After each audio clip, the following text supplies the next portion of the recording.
way to have this, to really lose those borders and boundaries between work and life.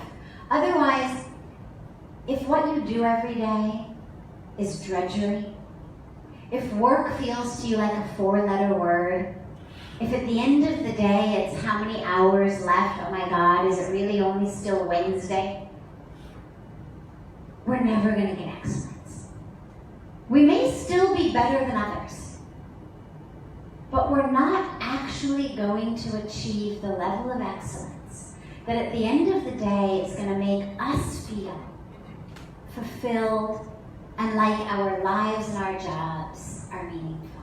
So we have to allow these divisions between work and life, spirituality and work.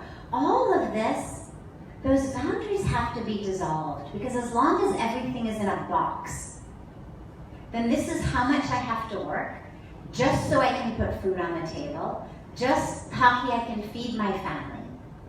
So it's drudgery. That's not excellence. There's a wonderful story that I love to share on so many occasions, and I'll share it here, which is a story of 3 men who are stranded on a boat in the middle of the ocean. And they become stressed, naturally, as we all do, if you could imagine being stranded on a boat in the middle of the ocean. And they start to fight amongst themselves. And of course, we see this in our lives. When we get stressed, we fight. And so they decide that the solution to the fighting is they're going to divide this boat into 3 equal parts.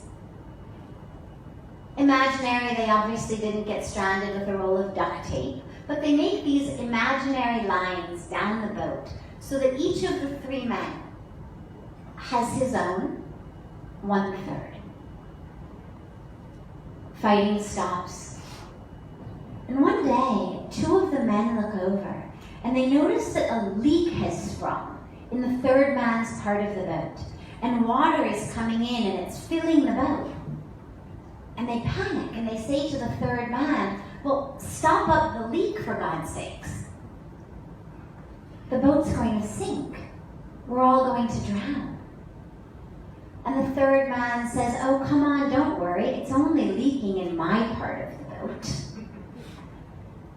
Now, we realize, of course, that invisible imaginary lines, or no invisible imaginary lines, a leak in any part of the boat is going to bring the whole thing down.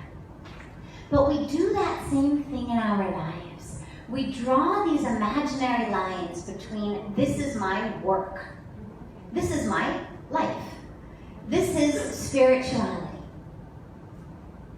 And we allow sometimes that leak to spring in the spirituality part of our boat. We may be fantastic in the workplace, better than our colleagues, show up on time, perform wonderfully. We may be great on the social ladder, get invited to all the right parties, all the right weddings, whatever it is. We may even take good care of our physical health. Get up in the morning, go to the gym. But as long as that leak has sprung in the spiritual part of the boat, it doesn't just bring our spiritual practice down, it brings our whole lives down. It brings the entire boat